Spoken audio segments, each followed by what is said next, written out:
Henrietta Treyz of Veda Partners looking forward to the NATO summit, saying it's a prime opportunity to direct attention away from the war and the energy fertilizer price spike it has created. So investors should be prepared for a flurry of announcements. Henrietta joins us now for more. Henrietta, welcome. What kind of announcements are you looking for?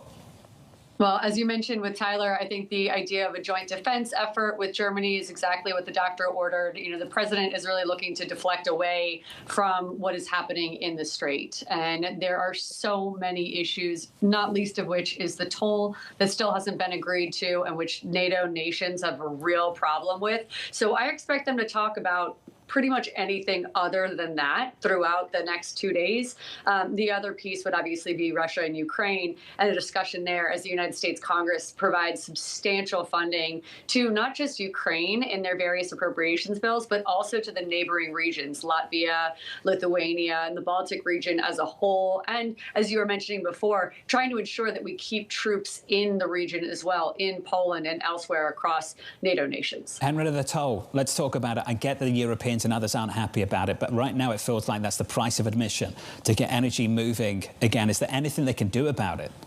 Yeah, that's exactly it. The result of this war is that Iran now has control of the Strait. You see it with the U-turns of tankers happening throughout the weekend and on a daily basis as people deal with the general uncertainty of where these 80 mines are in the region. So Iran has the ability here and is using different countries as an example of how to set up a toll.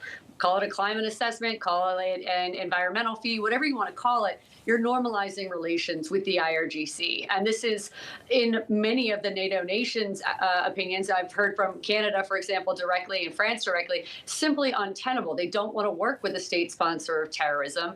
And I would also point out that Treasury Secretary Bessent has created waivers for all these sanctions, but those are only going to hold as long as the administration decides that they will. They've already reversed that several times since the start of the war, and they don't have a lot of comfort from banks or insurers or NATO nations about what the policy is going to be in the future. So this is going to take a while to unfurl, probably much longer than the August 20th deadline.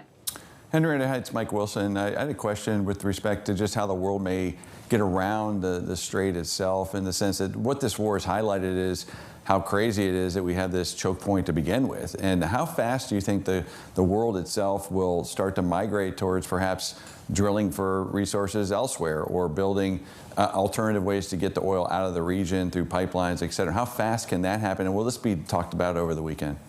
Yeah, perfect point, Mike. I mean, the way to think about this is that it was so obvious that going to war with Iran would result in some sort of closure of the Strait. No administration has done it before. Very transparent, very understood. This was a potential choke point. We have many of them around the world, whether it's in the Red Sea, the Black Sea, the Southeast Asian areas. There are problems like this all around the world. So you're going to see now a scramble to try to create alternatives to whatever choke point there might be in the entire world. And what I think, for investor purposes, what this means, and particularly for the Federal Reserve Chairman as they consider inflation, is permanently higher insurance risk, permanently higher costs of doing this shipping, higher tanker rates.